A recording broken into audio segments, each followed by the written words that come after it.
ನಾಳೆಯಿಂದ ಐತಿಹಾಸಿಕ ಬೆಂಗಳೂರು ಕರಗ ಮಹೋತ್ಸವ. ಧರ್ಮರಾಯಸ್ವಾಮಿ ದೇಗುಲದ ಕರಗ ಮಹೋತ್ಸವ ಇದು. ಇತ್ತ ಇನ್ನೂ ರಸ್ತೆ ಕಾಮಗಾರಿ ಪೂರ್ಣವಾಗದೆ ಕಿರಿಕಿರಿ ಕೂಡ ಇದೆ. ನಾಳೆಯೊಳಗಡೆ ಕಾಮಗಾರಿ ಮುಗಿಸೋ ಭರವಸೆಯನ್ನ ಬಿಬಿಎಂಪಿ ನೀಡಿದೆ. ನೋಡಿ, ಬೆಂಗಳೂರು ಕರಗ ಅಂತಂದ್ರೆ ಅದಕ್ಕೆ ಅದರದೇ ಆದಂತ ಇತಿಹಾಸ ಇದೆ, ಪುರಾಣ ಇದೆ. ಐತಿಹಾಸಿಕ ಪ್ರಸಿದ್ಧ ಬೆಂಗಳೂರು ಕರಗ, ಧರ್ಮರಾಯಸ್ವಾಮಿ ಕರಗ ನಾಳೆಯೊಳಗಡೆ ಕಾಮಗಾರಿ ಮುಗಿಸುವಂತಹ ಭರವಸೆಯನ್ನ ಬಿಬಿಎಂಪಿ ಕೊಟ್ಟಿದೆ. ಇನ್ನು ಈ ಕುರಿತು ನಮ್ಮ ಪ್ರತಿನಿಧಿ ಸುಷ್ಮಿತಾ ಒಂದು ಪ್ರತ್ಯಕ್ಷ ವರದಿ ಕೊಟ್ಟಿದ್ದಾರೆ, ಬನ್ನಿ ನೋಡೋಣ.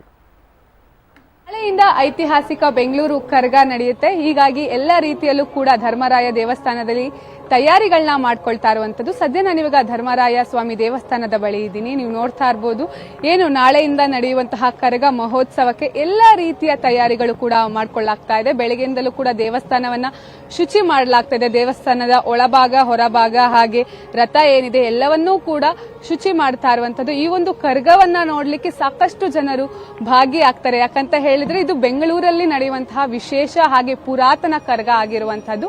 ಹೀಗಾಗಿ ಎಲ್ಲ ರೀತಿಯಲ್ಲೂ ಕೂಡ, ಅದರಲ್ಲೂ ಕೂಡ ದ್ರೌಪದಿ ದೇವಿಯನ್ನ ಆ ಮಲ್ಲಿಗೆ ಹೂಗಳಿಂದ ನೋಡೋದೇ ಒಂದ್ ರೀತಿಯಲ್ಲಿ ಖುಷಿ ಅಂತಾನೆ ಹೇಳ್ಬೋದು. ಹೀಗಾಗಿ ನಾಳೆಯಿಂದ ಏನು 14ನೇ ತಾರೀಕುವರೆಗೂ ಕೂಡ, ಏಪ್ರಿಲ್ 14ರವರೆಗೂ ಕೂಡ ಈ ಒಂದು ಕರಗ ಮಹೋತ್ಸವ ನಡೆಯುತ್ತೆ. ಸೊ ಹೀಗಾಗಿ ನೀವು ನೋಡ್ತಾ ಇರಬಹುದು, ದೇವಸ್ಥಾನದ ರಸ್ತೆ ಏನಿದೆ, ದೇವಸ್ಥಾನದ ರಸ್ತೆಗೂ ಕೂಡ ಲೈಟಿಂಗ್ಸ್ ಗಳನ್ನ ವ್ಯವಸ್ಥೆ ಮಾಡಿರುವಂತದ್ದು. ಹಾಗೆ ಎಲ್ಲ ರೀತಿಯಲ್ಲೂ ಕೂಡ ನೀವು ನೋಡ್ತಾ ಇರಬಹುದು, ಏನು ಕೇಸರಿ ಧ್ವಜಗಳು ಕೂಡ ಕಾಣಿಸ್ತಾ ಇರುವಂತದ್ದು.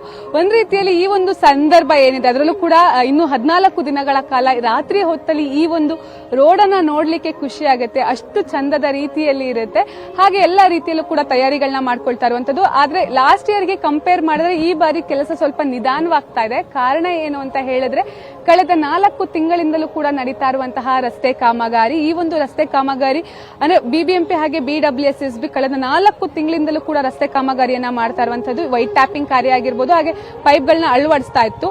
ಆದಷ್ಟು ಬೇಗ ಕಾರ್ಯವನ್ನ ಮುಗಿಸ್ಕೊಡ್ತೀವಿ ಅಂತ ಹೇಳಿದ್ರು. ಆದ್ರೆ ಇನ್ನೂ ಕೂಡ ಸಂಪೂರ್ಣವಾಗಿ ಕಾಮಗಾರಿ ಮುಗಿದೇ ಇರೋದನ್ನ ನೀವು ನೋಡಬಹುದು. ವೈಟ್ ಟ್ಯಾಪಿಂಗ್ ಆಗಿದೆ, ಆದ್ರೆ ರಸ್ತೆಯಲ್ಲಿ ಅಲ್ಲಲ್ಲಿ ಪೈಪ್ ಆಗಿರ್ಬೋದು, ಕಲ್ಲಾಗಿರ್ಬೋದು ಎಲ್ಲವೂ ಕೂಡ ಇದೆ. ಇದರಿಂದ ಎಲ್ಲೋ ಒಂದ್ ಕಡೆ ಈ ಬಾರಿಯ ಕರಗ ಏನಿದೆ ಒಂದ್ ರೀತಿಯಲ್ಲಿ ಸ್ವಲ್ಪ ಮಂಕಾದಂಗೆ ಕಾಣಿಸ್ತಾ ಇರುವಂತದ್ದು. ಅಂದ್ರೆ ಬಿಬಿಎಂಪಿ ಅಧಿಕಾರಿ ಹಾಗೆ ಬಿಡಬ್ಲ್ಯೂಎಸ್ಎಸ್ಬಿ ಅಧಿಕಾರಿಗಳ ನಿರ್ಲಕ್ಷ್ಯ ಇಲ್ಲಿ ಎದ್ದು ಕಾಣಿಸ್ತಾ ಇರುವಂತದ್ದು.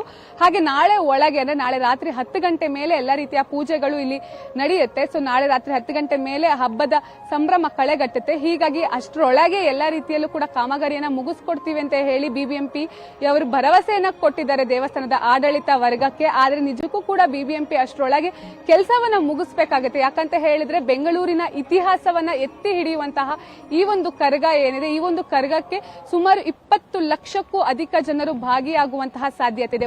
ವರ್ಷವೂ ಕೂಡ ಬರುವಂತವರ ಸಂಖ್ಯೆ ಜಾಸ್ತಿ ಆಗ್ತಾನೆ ಇದೆ. ಸೊ ಹೀಗಾಗಿ ಅಷ್ಟರೊಳಗೆ ನಾಳೆ ಒಳಗೆ ಈ ಒಂದು ಕಾಮಗಾರಿಯನ್ನ ಮುಗಿಸ್ಬೇಕಾಗುತ್ತೆ. ಆಲ್ಮೋಸ್ಟ್ ಇನ್ನ 20ರಿಂದ 25% ಕಾಮಗಾರಿ ಹಾಗೆ ಉಳಿದಿರೋದನ್ನ ನೀವು ನೋಡ್ತಾ ಇರಬಹುದು.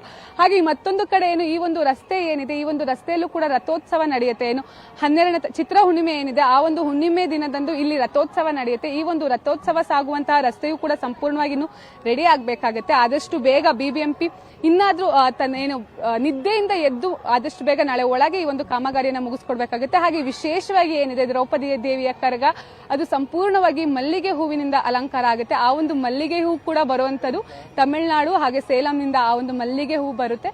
ಇಡೀ ಊರು ಏನಿದೆ, ಈ ಒಂದು ನಗರ ಏನಿದೆ, ಸಂಪೂರ್ಣವಾಗಿ ಮಲ್ಲಿಗೆ ಹೂವಿನಿಂದ ನಾಳೆ ಘಮಿಸುತ್ತೆ. ಕ್ಯಾಮರಾ ಪರ್ಸನ್ ನವಾಜ್ ಜೊತೆ ಸುಷ್ಮಿತಾ ಪೂಜಾರಿ, ಪವರ್ ಟಿವಿ, ಬೆಂಗಳೂರು.